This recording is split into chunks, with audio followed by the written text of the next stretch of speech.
Hi, everybody, and welcome to this next meetup of the Java user group Cyprus. We are very glad to have Mr. Ioannis Kolaxis with us, who is a software architect, a speaker, and an inventor. I think, Ioannis, that you have a couple of patents as well. Is that correct? Mm-hmm. That's right, yeah. I have 4 patents. 4? Okay, that's very impressive. And how's the company called? Atos or Atos? Atos, okay. Atos, in Greek, it depends on the language. In Greek, depends on the Atos, yeah. In English, it's Atos. Distinguished expert. And okay, this is a talk in collaboration with Google Developers Group Cyprus and Software Craftsmanship Community Cyprus. And it's sponsored by XM and Qubit Technologies. And Ioannis is going to talk to us about how we can improve the quality of our software, which is a very exciting subject for me, at least. A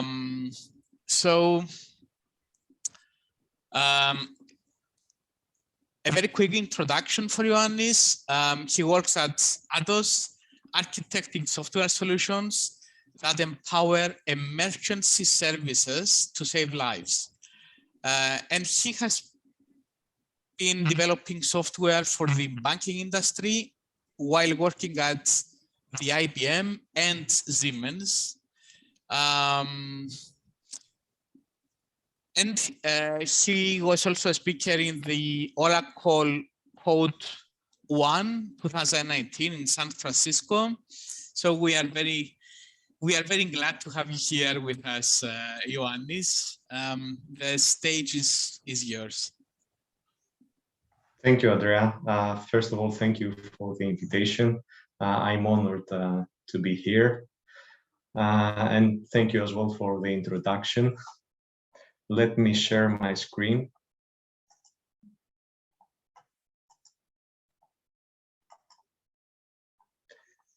I'd like to make this presentation interactive. So if you have any questions, don't be shy. Unmute yourself and just ask any questions you may have.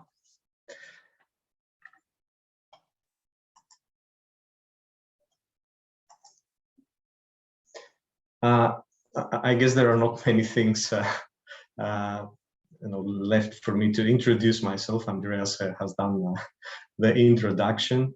I work for Atos. It's an international company. We're mostly known for organizing the Olympic Games, Olympic Games. It's one of our customers. And I very much love learning about new technologies, experimenting with these technologies to come up with innovative solutions.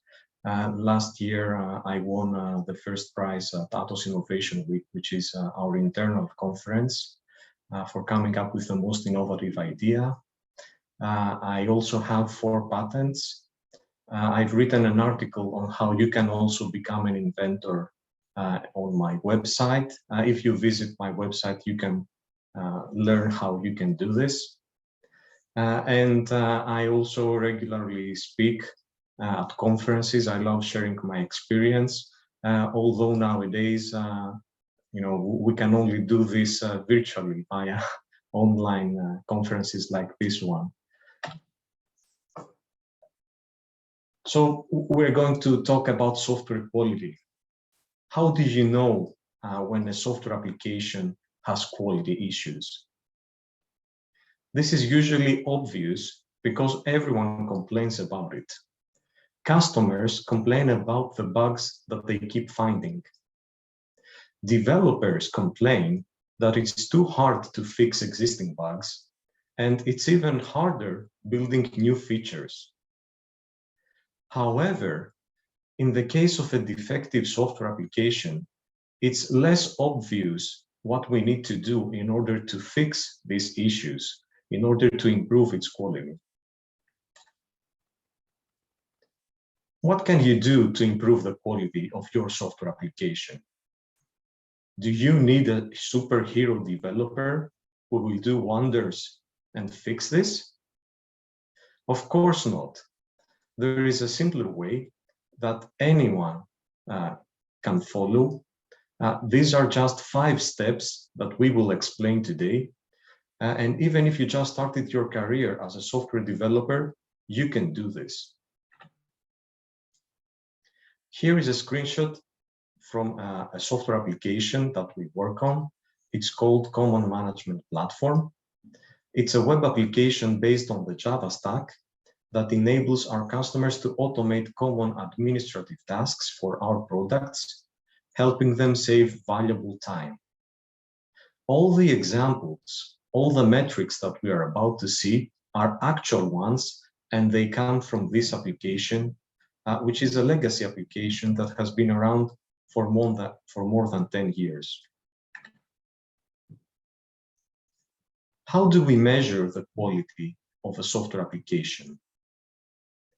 The most common way is measuring the tickets, the customer tickets, about the reported problems, the reported bugs.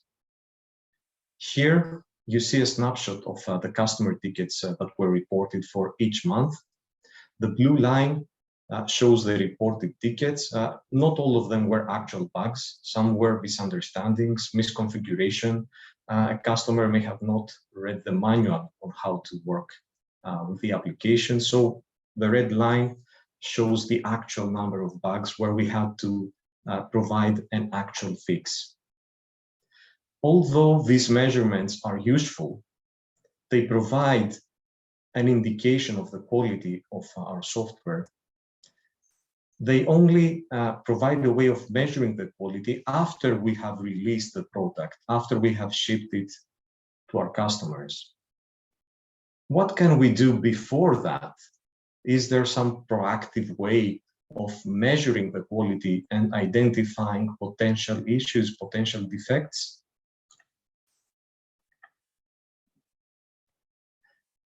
That's why we have an extensive suite of automated end-to-end tests that are based on Selenium.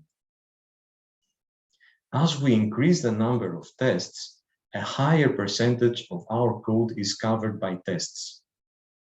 The higher our code coverage is, the more confident we can be that any defects will be promptly identified by one or more failing tests before our software application is delivered to our customers. However, in our case, as we wrote more tests and our code coverage increased, the time required to run these tests also increased. As a team, we also had to spend more time reviewing the results, evaluating the results, and fixing flaky tests. Some tests may fail sometimes and pass the others due to, for example, network timeouts. So we needed to invest a lot of effort. Just to help you understand, at some point, the full test suite needed 50 hours to run. In order to deal with this issue, we had to split the tests into 5 different independent test suites and run them in parallel on 5 different servers. By taking this approach, our tests could run in 10 hours, therefore running every night and providing us feedback early in the morning. However, this was not satisfactory for us. As a development team, we were looking for an alternative, more efficient approach where we would not have to spend so much effort running and evaluating the tests.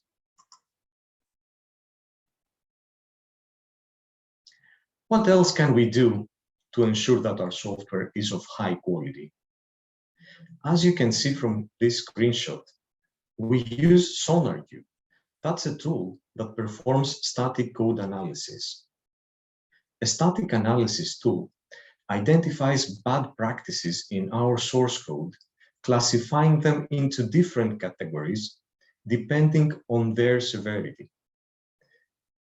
Its findings are classified as bugs, vulnerabilities, code smells, and so on. Additionally, it estimates how many days will be needed by the development team to pay off their technical debt. As a team, we spend a lot of time, a lot of effort in order to reduce our technical debt from 1,359 days to 392 days. So, was it worth spending this effort? Should you also spend this amount of effort if you find out that your application has a high technical debt? Personally, I really enjoyed fixing all these issues. It felt great rewriting parts of our source code and making the code cleaner. But unfortunately, quite a few times, I changed the behavior of the application, which did not anymore as expected. It wasn't just once or twice, but many more times that I broke the application while fixing the findings of this static source code analysis tool.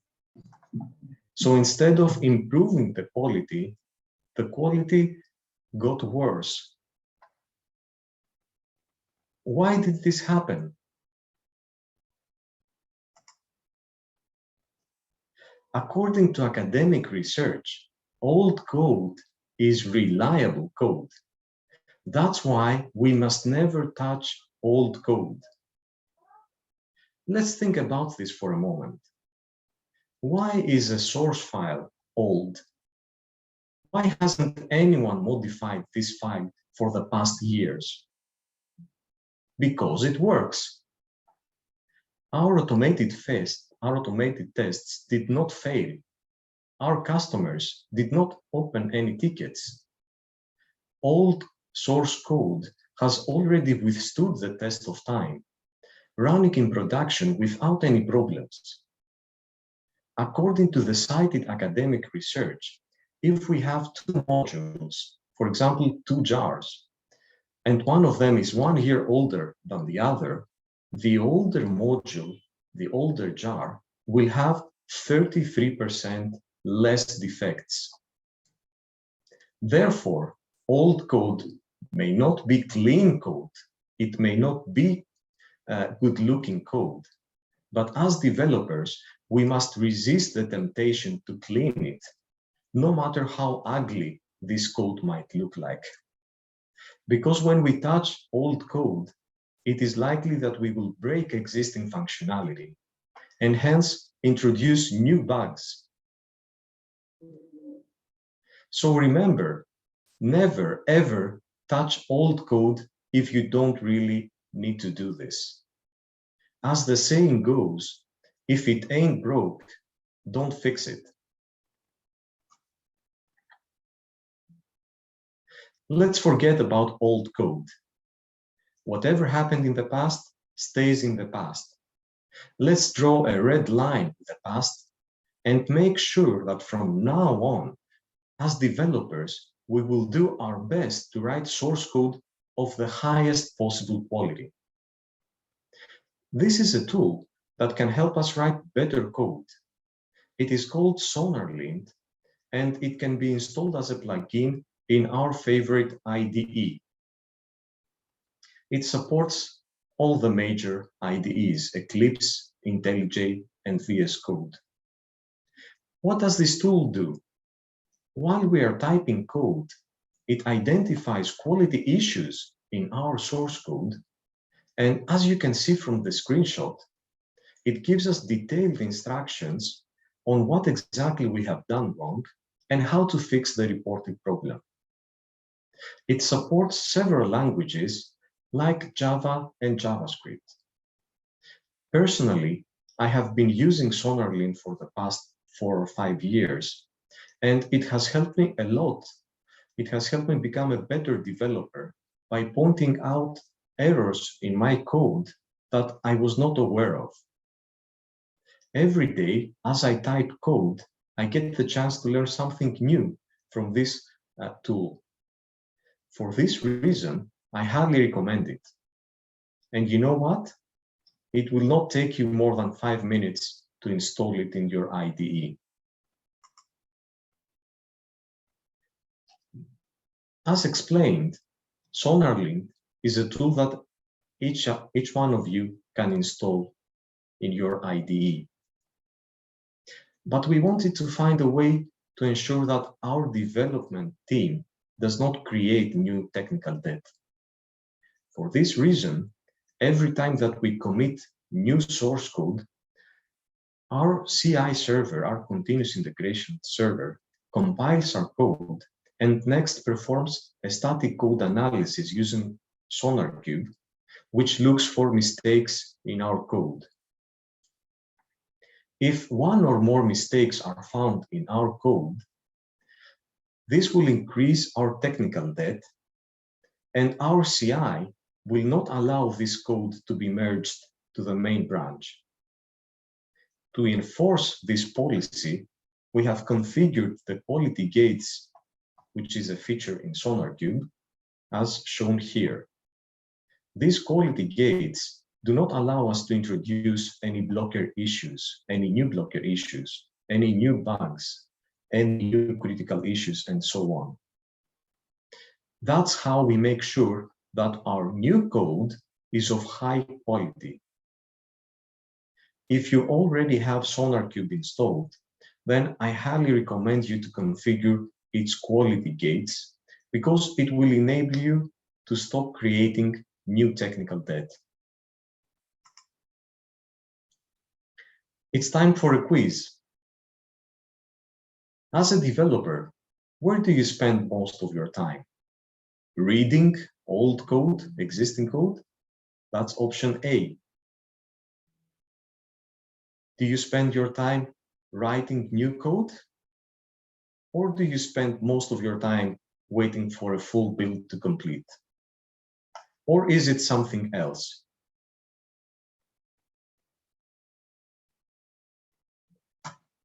I see some answers coming in.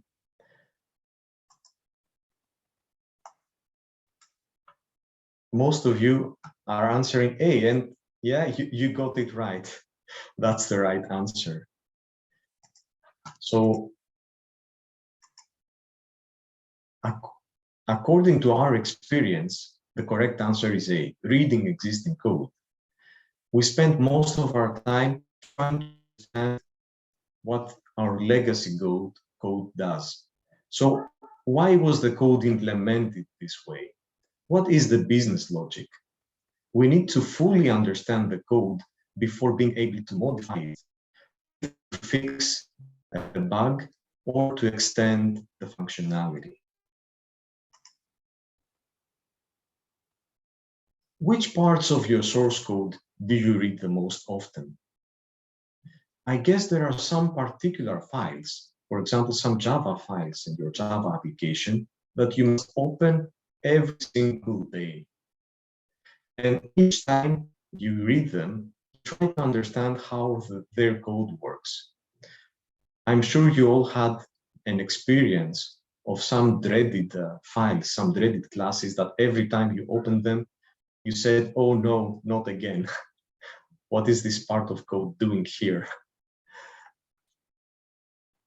So even if you join the new team and don't know yet which parts of the code are read the most often, there is a very simple way to find out. You can find this out via your version control system, via Git. Why do we read a source file, a Java file, for example? As said, we read it so that we can change it. Therefore, if we find the files that change the most times, then we can tell where we spend most of our time reading existing code. As you can see here, we use Git to find the number of commits for each file in our repository. This is a very simple command here that you can copy and paste and run for your application. The list here displays the source files of our application that have the highest number of commits. On the top, we see two properties files with 258 and 250 commits that are used for the localization to German and English. Clearly, we're not interested in these files. We will focus on the third and fourth files from this list. These are Java classes that have been changed more than 200 times. What exactly do we observe here? Every single day, a developer from our team will have to read at least one or two of these classes and spend effort to understand their logic and then modify them. Therefore, this is where our team spends most of their time, most of our effort.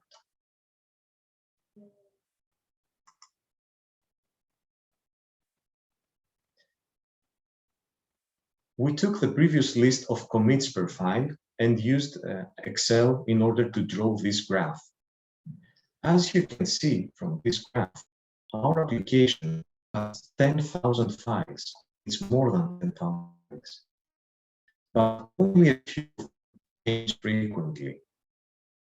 In particular, from a total of 10,000 files, only 11 files have been changed more than 100 times.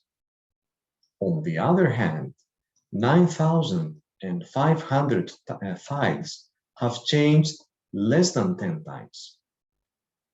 Interestingly enough, this is a pattern that is found in most software applications, as observed with quite a few open source applications. In software applications, the development activity tends to concentrate on a limited set of source files. If we feel that it takes us too much time to maintain our application and implement new features, then we need to concentrate on these few frequently changing files. In our case, these are 11 files out of 10,000 files that have more than 100 commits. These files act as a bottleneck for our development team. If you decide to spend effort to refactor your application, then you should aim to refactor your frequently changing files. As soon as you refactor these frequently changing files, then you will spend less time reading code and extending functionality, and you will become more productive in your work. This is a smart investment. We spend the minimum effort of refactoring only 11 files out of 10,000 files, but we get the maximum possible return.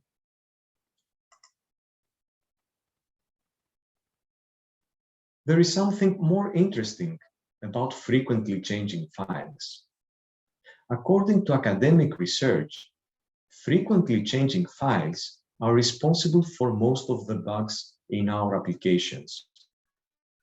That's why we need to focus our quality assurance efforts on these few frequently changing files. If we have limited testing resources, if we have limited time, these are the files that we need to work on. These files correspond to some functionality, to some features that are also changing at the same frequency. They are evolving. These are features that are evolving. Whereas files that haven't changed for a long time, that haven't changed for many years, these correspond to mature functionality, to mature features that haven't changed for a long time. So why should you waste effort testing the same mature features again and again? There is no reason in doing that. That's why we must be aware of which functionality is changing and try to test only this functionality. Focus our quality assurance efforts on the frequently changing functionality. The next time that someone comes and asks you, what is the code coverage in your code? What is the code coverage in your application?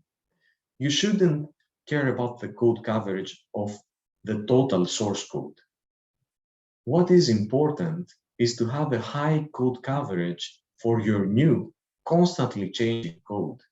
You shouldn't care about the code coverage of your mature, old code.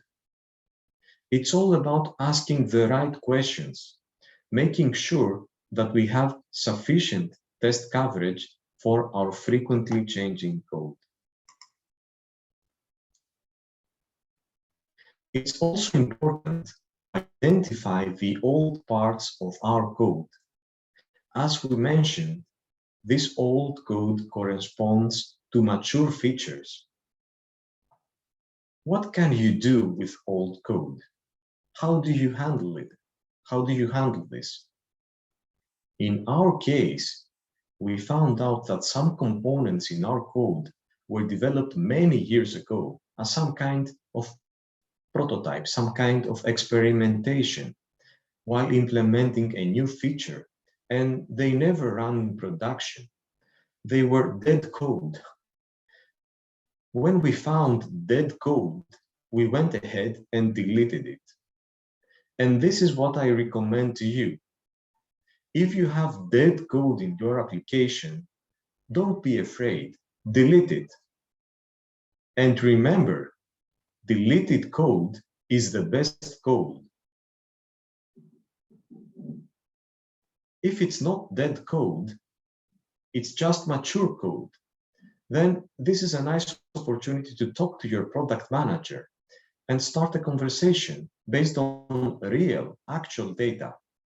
Ask your product manager, we have these files, we have these features that haven't changed for the past 10 years. Do our customers still use them? If our customers do not use these features anymore, if the customer needs have changed in the past years and these features are not needed, then let's delete them. Let's remove these features from our product. Why should you keep features in your applications that are not used anymore? And if you find out that these features are still used by your customers, then you can move them to another repository, to a separate repository, and use them in your application as if they were external libraries, external dependencies.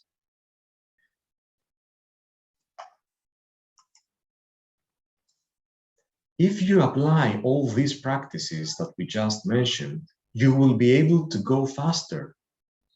You won't spend that much time waiting for your builds to complete. If you build on your laptop, for example, you will spend less time waiting for the builds to complete. Again, if you're building on your CI, you will wait less for the builds to complete, and you will also gain time by faster onboarding of new developers in your team. The smaller your code base is, the more quickly they will become familiar with your code base. They will be able to take ownership of the code, take initiatives, change it, and improve it. That's why you should really delete dead code, delete unused features, extract mature features into separate repositories, and use them as third-party libraries.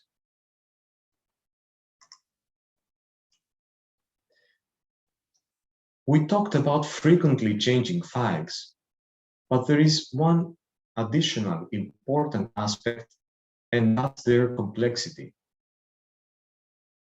How do we measure the complexity of a source file?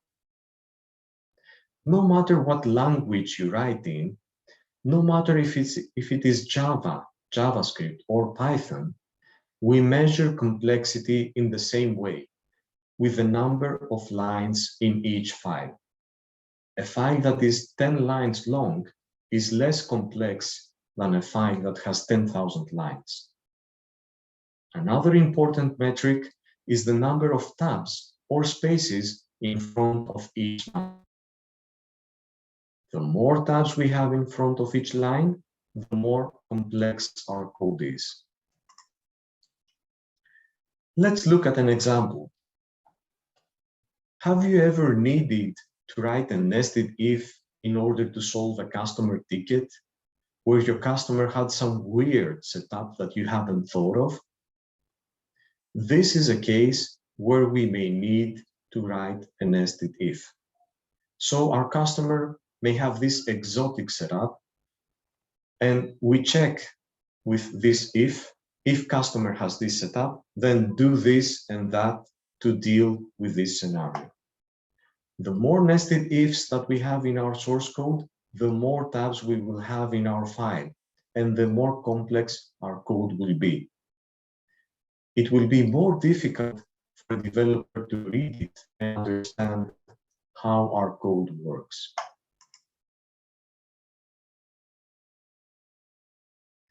This is a diagram of the file that we previously talked about, the one with the highest number of commits, 227 commits.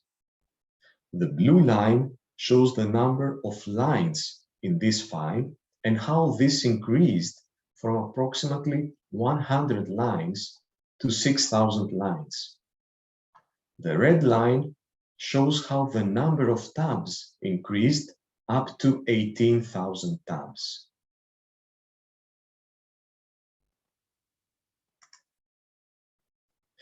Let's look at our second file, the one with 205 commits.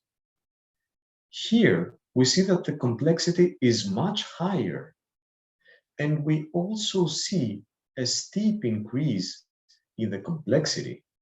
What is that? Let's take a closer look.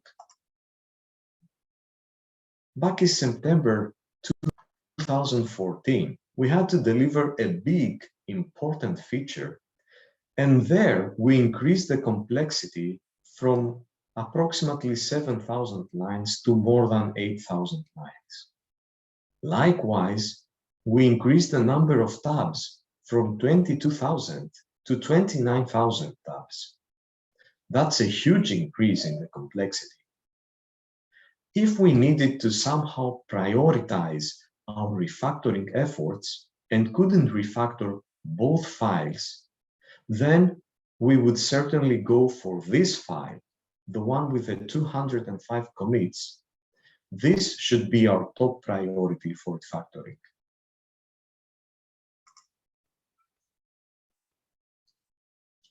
Do you remember Windows Vista? They were released some years ago, back in November 2006. They are still one of the biggest software applications, consisting of more than 50 million lines of code.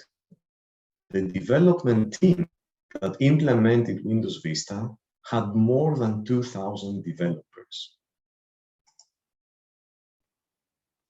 Microsoft decided to conduct a research regarding the organizational metrics and how these impact software quality. Let's explain organizational metrics for a moment. What is an organizational metric? For example, it's the number of engineers, the number of software engineers working for an application. Microsoft assumed that the more people we have on a team, the more people touch the code, then the lower the quality of the application would be. Why would this happen? It's all about communication. When you have a small team, all the developers can communicate well between them. As the team size increases, as more developers join the team, communication becomes more difficult and we have gaps in our communication. These gaps in our communication translate to gaps in the business logic of our application. And these gaps usually translate to defects in our application. However, this was an assumption that they made. They had no proof until that moment. Another organizational metric is the number of engineers that left the application. Whenever an engineer leaves a company, we lose valuable knowledge. It's not just about programming, it's about the business logic of the application. Even if we hire new experienced developers, they will not be as familiar with the business logic of the application. Microsoft assumed that the more engineers left a development team, the more defects their application would have.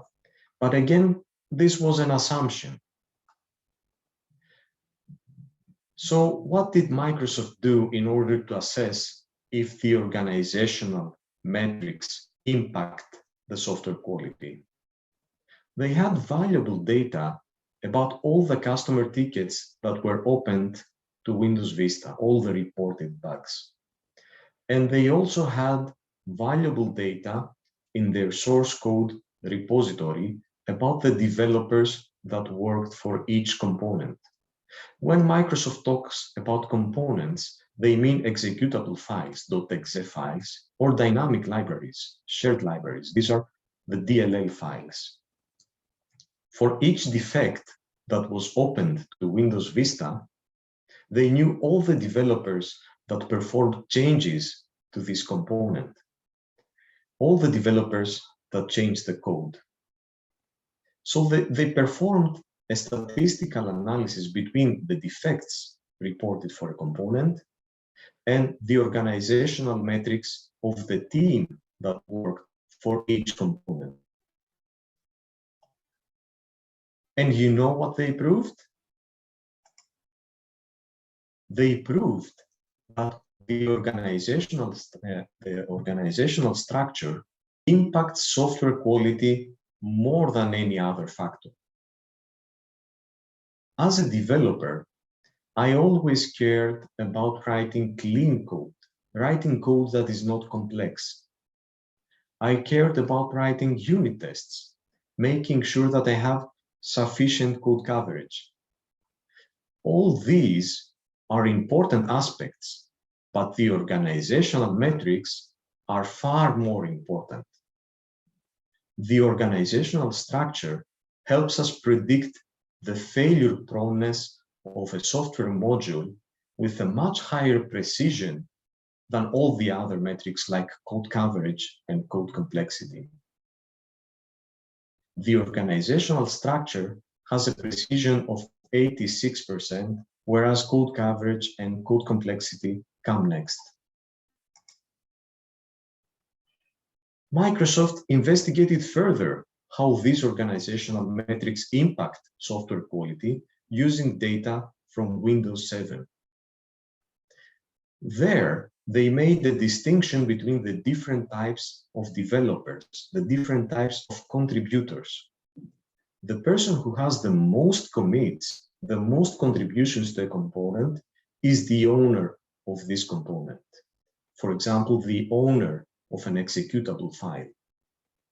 All the developers that have more than 5% of the total commits are major contributors, and developers with less than 5% of the total commits are minor contributors. Again, they performed a statistical analysis between the defects reported for each component of Windows 7 and the developers that worked for that component. They discovered that the more minor contributors we have, the more likely it is for our component to have failures, pre-release and post-release failures. On the other hand, if we have an owner with a high level of ownership, then the component is less likely to have defects. However, a high level of ownership cannot compensate for the high number of minor contributors in a component. When we have a lot of minor contributors in a component, then it will likely have more defects. This is an actual chart from one component in our application. As you see, we had a total of 427 commits for this component, and 87 commits of them were made from one developer, who is the owner of this component, with a total percentage of ownership of 20% for this component.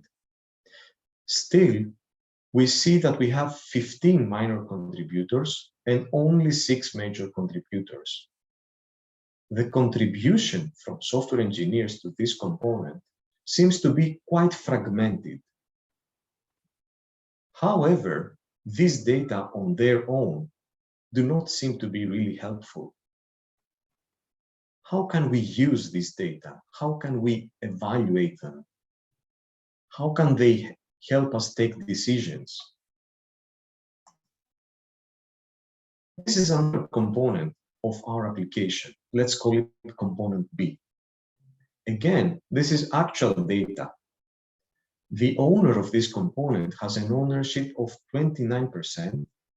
We have only 3 minor contributors and 6 major contributors. Again, these data on their own are not really helpful. However, when we put the data from these two components side by side and compare them, component A has more minor contributors, 15 versus 3. Component A and B have the same number of major contributors, and component B has more minor contributors than component B. So if your application had these two components, which one would you expect to have more defects? Where would you focus your testing efforts?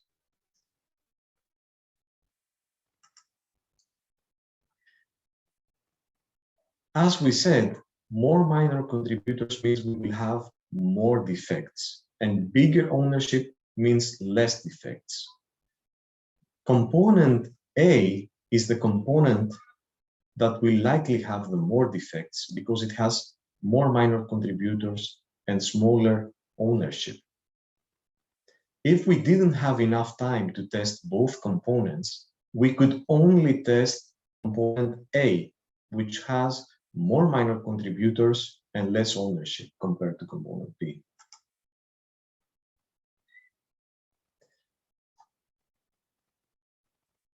We learned about minor contributors. Minor contributors are software developers who have less than 5% commits in a component. These are not young developers. They may be experienced developers, but they are not familiar with the business logic of your component, of your application. That's why we should really pay attention to minor contributors in our software applications. When a minor contributor is about to implement a new feature or fix a bug, we should not wait until the review. Before working on a task, a minor contributor should discuss with the owner of the component or discuss with a major contributor and decide together about how they plan to implement it. When the time comes for the code review, it should be a major contributor or ideally the owner of this component who will be doing the code review. Because we know that minor contributors have a high likelihood of introducing defects into your applications. And when testing, we must focus our efforts on components with low ownership or components that have a high number of minor contributors. Remember, it's about setting the right priorities. it's not about testing everything, but only testing what matters. So here is what you can do in order to improve the quality of your software applications. First, you need to stop creating new quality issues.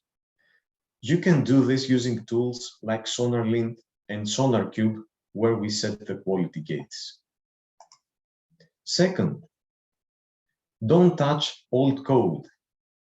Old code is reliable code. Third, refactor your most complex, frequently changing files, because these are the ones that act as a bottleneck for your development team. Fourth, focus your testing on frequently changing files. These files are the root cause of all the bugs in your application. And fifth, pay special attention to minor contributors. Nowadays, software quality is not only about eliminating bugs. It's about building green software, which achieves more things while consuming less resources. As software engineers, we can all help prevent climate change by building green software. This is a new topic, and I'm currently writing a book on this topic, aspiring to help all of you, help all developers, fellow developers, reduce the environmental impact of your applications. You can visit my page to learn more about this. Now it's your turn. How do you build quality software? What practices do you apply? Please open your microphones, unmute yourself, and join the conversation.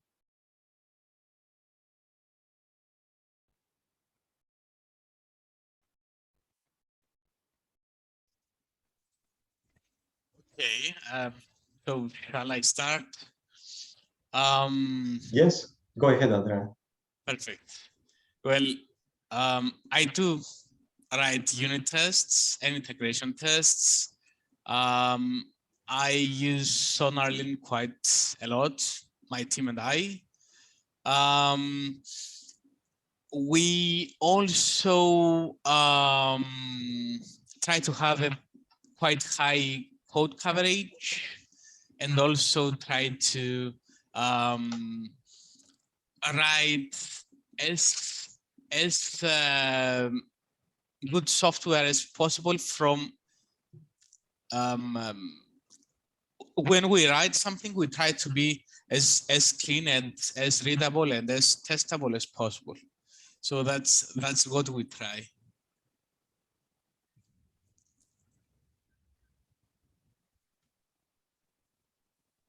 Yeah, I guess you're referring to a Greenfield application. Many times we don't choose the applications that we work on. Many times, yeah, it may happen to you that you join a new company or you join a new team, and the code is, legacy application. You are struggling to understand the code, struggling to understand the features implemented, and it may also be a mess, and you don't know where to start from. So this is one of the challenges that I have been facing, and many friends of mine have been facing, and this is how I came up with this presentation. So do you have any questions?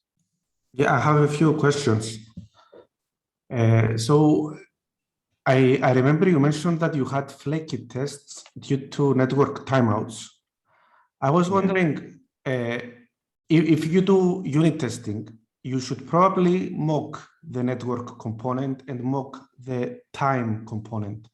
So when I heard that your tests were taking 10 hours to run, for me, it sounded really outworthy, because the tests on our projects usually run in seconds. and you are measuring hours.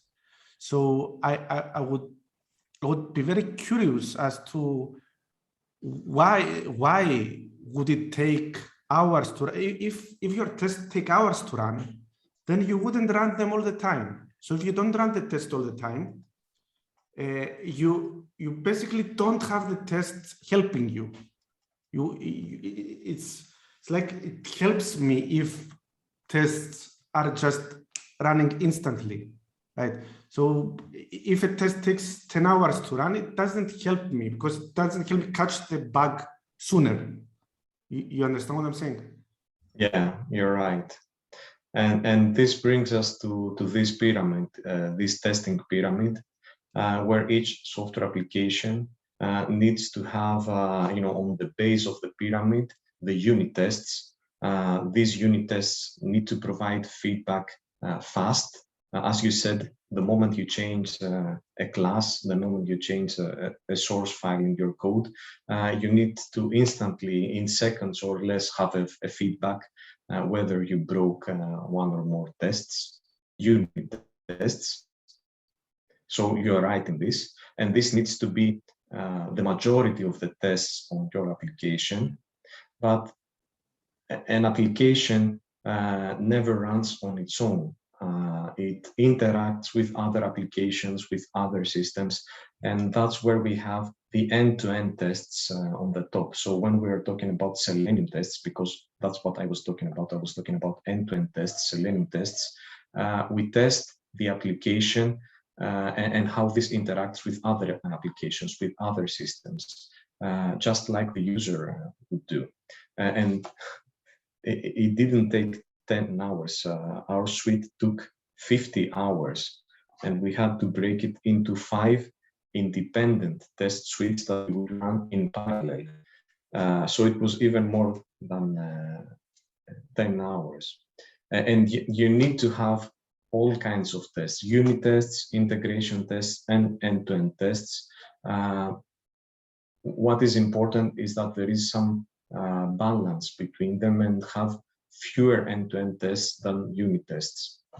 So it's not, I know it's not easy, but there needs to be some balance between the tests and the coverage, the code coverage in your application. All right. Does this help? Yes. Okay. So you weren't talking about unit tests. You're talking about end-to-end tests. It seems that you are testing a lot. If it takes 50 hours to run the end-to-end tests, I wouldn't test everything through end-to-end. I would test most of the things through unit, and have less things be tested by end-to-end. But it depends, of course, on what type of applications you have. I would like to change subject to some type of metrics you mentioned. You mentioned line counts, tab count, commit count. I think these metrics are a bit superficial. Do these metrics really indicate code quality, the number of tabs you have? I mean, okay, that doesn't feel like it's like a solid metric of code quality. I mean, for me, code quality is code that can convey the intent of the developer more than the number of tabs. So you are probably talking about cyclomatic complexity. You have too many nested things. You probably should have used polymorphism, right, to have polymorphic calls to classes rather than nesting if statements or switches, etc. Yes, okay, I understand that, but it doesn't feel like a solid metric of code quality to be counting lines and tabs and commit counts. Just in my mind, it's just something that could probably be misleading. What do you think about that? Yeah, from my experience, as I told you during the presentation, there were some dreaded classes that had thousands of lines, 6,000 of lines, and every time I had to open one of them, I said, "Oh my God, not again this this file." It was nightmare, and I guess we all have examples of similar files in applications. And what you said, cyclomatic complexity is indeed one common metric to measure complexity, but it's difficult for everyone to understand, and it works differently from one language, from one programming language to the other. So it may be a simplistic metric, I agree with you, but it helps everyone, bring everyone on the same page and have a common understanding of what these tabs mean. And they also make the code complex. You have, it's more difficult to follow the logic. So this is just an example here, but I'm sure you've seen applications like that. If you can somehow rewrite the code to omit this nested if, then it would be easier for you and the developers in your team to understand this code, maintain it, extend it, and so on. So it goes to some kind of, it looks like if you have code like this, it's probably like a patch for some specific case that someone hasn't taken the time to think about it properly. Probably it should have been extracted to some class. You should follow some principles, right? For example, keep things that change for the same reason in the same file and separate it away from things that change for different reasons. So this is like a higher principle that someone should follow. And if you follow these principles, of course, maybe you don't have the option if you are working with legacy code. But if this organizational principle of code to keep things that change together in the same files, like in one file, separate away from things that change for different reasons, it would probably cover most of the things you mentioned about how to organize. I mean, a lot of things that you mentioned, if this principle was followed, it wouldn't be an issue. It wouldn't present itself, as you said. That's what I wanted to say. In the team I work, we have some priorities like maintainability, readability, testability, and towards the end is correctness and performance. The reason we think that like correctness is less important than maintainability is it's not only when you have like something broken that you have to change code. Eventually, business requirements change, and you have to touch code all the time, because not because it's buggy, but because requirements change, business changes, there's new directives from, I don't know, the legislation or the European Union. You have to change things inevitably. So the priority should be to have the code being maintainable and readable more than being correct. This is just an opinion I have. So don't touch all code because it's stable and it works. Okay, don't rewrite it. Of course, don't rewrite all code because you'll reintroduce bugs that have been fixed.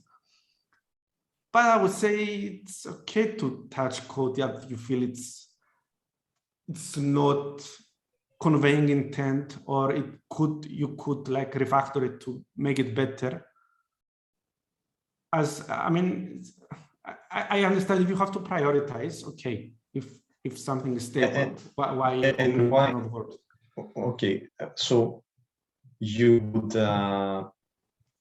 rewrite old code just in case it changes in the future, but this may never change. So it's a waste if you invest effort in changing something. And the most important thing is that, as we found out in our case, we introduced many defects just by blindly following the recommendations of the static source code analysis. Okay, so you were refactoring the code, or you were rewriting the code? just following the recommendations of the tool on how to fix code smells. So it was not a code rewrite for sure. Our goal was to reduce the number of findings in Sonarlint. So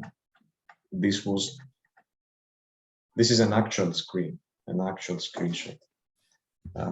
And so obviously static analysis cannot really just it can provide hints, but it's not really something like, I mean, okay, you get a number, 392 days of technical. What does that mean? I don't know how it gets that number. 15K code, how does it get this number? This is just, I don't know, it has some guidelines, but is it really like, I don't know, I don't trust static analysis. I mean, it provides hints, but of course a human has to go through them. I mean, I don't know. I haven't used SonarCube, so I don't know if people here that use static analysis tools can give their experience. Are they like really, I don't know, how do you count 400 days of technical depth by a static analysis tool? How does all tools work more or less the same, so it's not about SonarCube. I'm not talking about SonarCube per se, but when you first install a static analysis tool and analyze your source code, you will likely be scared of the findings, and it may be the wrong approach starting fixing all these findings, because you're not fixing things, you're breaking things. That's my experience. This doesn't mean that these tools are useless. On the contrary, you can use them for the new source code that you implement, for the new features that you implement, to help you identify issues in your code and make sure that your code is of top quality, your new code. So that's why I have this motto: don't touch old code. Forget what happened in the past and try to do your best from now on with the code you produce. The old code that has these code smells may be the code that someone else wrote 10 years ago. It happened. You cannot change it, especially when we talk about thousands of files and thousands of code smells. The changes are done by a human, or are they automated? I mean, changes are not automated; they are done by humans. Oh, but humans do not fully understand, and do not fully understand how this change affects everything. Even if it's, imagine you have two components interacting some way. First one may have a defect. The second one may have a defect, but the way they interact, having both defects, the observed output is the desired one. If you change one of them and fix it, then it will not interact properly with the other component. So the observed output, the observed result will be wrong. So even the mistakes that your legacy application contains produce the desired result for the customers. I see, yes, okay. Okay, yeah, this is something that should probably be tested via test, like each contract of the component with other components is something that unit tests should take care of. I really agree with you about code ownership. I mean, this I feel very closely. If a person owns the code, he feels more responsible, he has a personal stake in the code. And he knows the domain and he knows the requirements. So it's better if components are like have an owner and that owner is responsible for that component. And the more people that like slightly touch on the component, the more chance that something goes wrong. So I really like that you recommended, like, yes, if someone else has to touch the component code, the owner has to review it, because precisely the owner has a personal stake, and the owner knows the domain and the owner knows the requirements. So if someone's just visiting a piece of code that they don't own, this is a real chance that because they have so many unknowns and they don't really care, it's not there. They don't feel the responsibility of the code being theirs. It's more prone to errors. I really like that you stress this part. I think it's very important, and we try to follow it, and has led us to good results. Thank you, Lefteri. Thank you. In our case, we're using Sonar, but what we are considering quality code is a code that is readable, expandable, and maintainable. Sonar is an indication of maybe the quality is not good. Maybe it's an indication. It doesn't say the quality is not good. It just gives some hints that if we have time, it's good to check, and maybe we can expand our knowledge based on the hints. I mean, we should not blindly go and resolve all the issues, let's call them, that Sonar is showing or indicate that we need to change. We go read what is the recommendation, and if we understand and see the value, we do the change.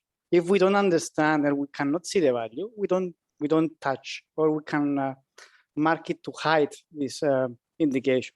But mostly we don't hide it, we leave it there. And if we are 100% sure by studying around, doing the research and understand that this is a false positive, then we hide it. So we're not using SonarCube to indicate the quality of the code. The quality of the code will be something that we will understand during the progress of this piece of code. If, for example, if people are making mistakes because they don't understand the code, it's an indication that this code is not to the standards that, and we should do some changes in order to make it more readable. This will help the developers to, if they know if they are reading the code, they understand it, is less likely to make a mistake. And of course, having in mind that they know the business that they need to implement. The next metric is the expandability. If, as Lefteri said, we are writing software, so it's something that is going to change eventually. Because business requirements change, we evolve, and we follow the trends to bring value to the company. So if our code is readable, but due to the new trends, we cannot extend it and we need to rewrite everything, then we again fail and the code is not to the standards. And the third pillar is the maintainability. I mean, if there are bugs and I cannot fix them because I don't know what to do, I can understand the code, but I don't know how to maintain the code, because it may be, the structure of the code might be simple, but if I don't have a good way to introduce the bug fix without just writing an if then else statement somewhere, then my code is not giving me a way to maintain the readability and expandability. So when I write the code, I need to write in a way that following some standards that we all learn as developers through the bibliography and through all the experts out there that share the knowledge that they have. If we follow these practices, like the solid principles, for example, and always try to write a clean code, it would be easily maintainable. So we don't really count the commits, the tabs, or the SonarCube indication as a software quality metric. So what is your comments on this? In general, I agree with your comments, Sabine. Thank you for your comments. You need to have an objective way of measuring quality, and there is not a single way to achieve this. As I presented here, there are many ways to measure quality, and all these objective ways provide an indication of whether our quality is improving or our quality becomes worse. So you must know at any time which direction you're heading to, if you're improving quality or not. And the first thing I mentioned, and the most obvious, is the number of customer tickets. That's an indication. It's not the only one. Second one is the code coverage of the end-to-end tests. It can be the code coverage of your unit tests. They can be all together. Then these are the next metric are the findings of the static analysis tool. Again, they can show trends. If you see that your technical debt increases all the time, then it's not about what the other developers did 10 years ago, but perhaps you need to work more on improving the quality in your team. Maybe you're not doing something right. So this is a snapshot, for example. Not doing the snapshots right now, but you should be looking for trends in all of these metrics. And this is really helpful in Sonarlint, but I don't have a screenshot right now, but it shows you the trend, how the code coverage evolves over time, or how your issues, the bugs or code smells, evolve over time. And all these together, along with the number of lines in each class, or the number of tabs that show complexity, or the contributors per component, and if you have too many minor contributors, all these together identify the quality of your software in a way that is not disputable by any other, because I may believe that we are writing quality software, and it's just my subjective my opinion. It's something subjective, but here we are trying to turn the subjective into something objective that everyone in an organization, everyone in a company can observe in a dashboard. For example, you can have a dashboard showing all these metrics and how they evolve over time, and then no one can argue that the quality is improving or not. The metrics will be speaking for themselves. Okay, in my view, software is more of a creative process. So it's like writing a poem. Let's say you write a poem, right? Can you measure how good a poem is by objective means? Like, can you count the number of syllables per line and say, okay, this is a good poem. It has a score of 50, and compare it to another poem and say have a score of 70. I mean, you can measure a poem by how many copies it sells. So okay, if it sells a lot of copies, right. But this is using people's subjective opinions, right? That it's those people that decide to buy, applying the human metric. Like you're using the humans to measure it. It's not like something that a machine spits out. This is a good poem. I don't know. Maybe it can work for song compositions because there are rules, and those rules can be applied. I'm not sure. I don't know. This is something. I think code quality is more subjective. It's more than objectively measured. Like, you have some things that only a human can see. Does he encapsulate what varies? Does he favor composition over inheritance? Does he program to the interface, not the implementation? Does he have a loosely coupled design between objects that interact? Does he do open for extension, closed for modification? Does he depend on abstractions, or does he depend on concrete classes? does he talk to his immediate friends, or does he talk to other classes more far apart?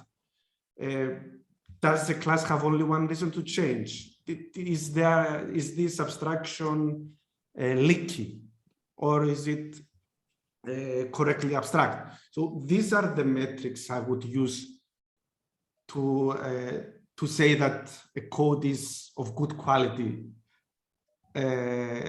which I think cannot be automated. And I feel like if you have these tools, maybe you are misled, or like developers optimize for the easily measurable aspects, maybe at the cost of something which is harder to measure, but is more substantive. This is in the company I work for. They purchased a tool that analyzed the commits from Git and speed up some metrics like code churn, like how many times something's modified, which developer writes more new code and which developer modifies code. I'm very, very, I don't know, reluctant to rely on these metrics or to show these metrics to the developers, because I fear that they will optimize for those metrics, which I feel don't reflect the actual essence of what I believe is code quality. I'm just worried this may lead to it's easy to measure, but it's a trap. It's something that might mislead. It could be an indicator. You're saying it can be used as an indicator. Yes, I get that. But is it a real indicator, or is it something that could lead you astray? Because can you measure quality with a tool? Is it objective? I don't know. It's a philosophical question. I feel it's more subjective. I don't know. This is my I understand what you're saying. Yeah, we can always work with the metrics and so that they work to our advantage as developers. But if you can't measure something, you cannot improve it. That's the motto, and being based on actual data. It's not just data. That's why you have the code review. That's why you have all the events, for example, Scrum events in your team discussing about what needs to be improved. So it's not just the metrics. The metrics are there to measure some things, to measure something and help you improve. They provide an indication. It's not just the metrics. If you only have the metrics and don't have all the others, then for sure you're not heading in the right direction. So it's what you said plus the metrics. Having only one without the other, I don't know, it will not get you far. You need to have both, not just the metrics, not just the quantitative, let's say, qualitative, sorry, not just the qualitative aspects that you mentioned, and not just the quantitative aspects that I mentioned. You need to have both.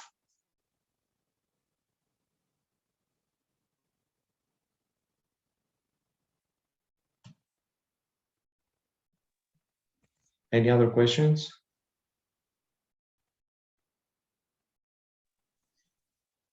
So I feel that there are no any more questions. So thank you so much, Ioannis, for being with us. Thank you so much, everybody, for this very fruitful conversation. I wanted to let everybody know that next Wednesday, we will meet at Moondogs for a drink, coffee, food, anything, just to get together. You can find this event on our Facebook page as well. So again, thank you so much, Ioannis, for this. And we are also looking forward to meeting you in person as well when the situation gets better. Thank you so much, everybody. Thank you. You're welcome, and thank you for the invitation. And whenever you are in Athens, drop me a line, and I'm happy to meet you in person. I will do. Thank you. Thank you, Yanni. Thank you. Thank you. Thank you. Bye. Bye. Thank you. Bye. Bye.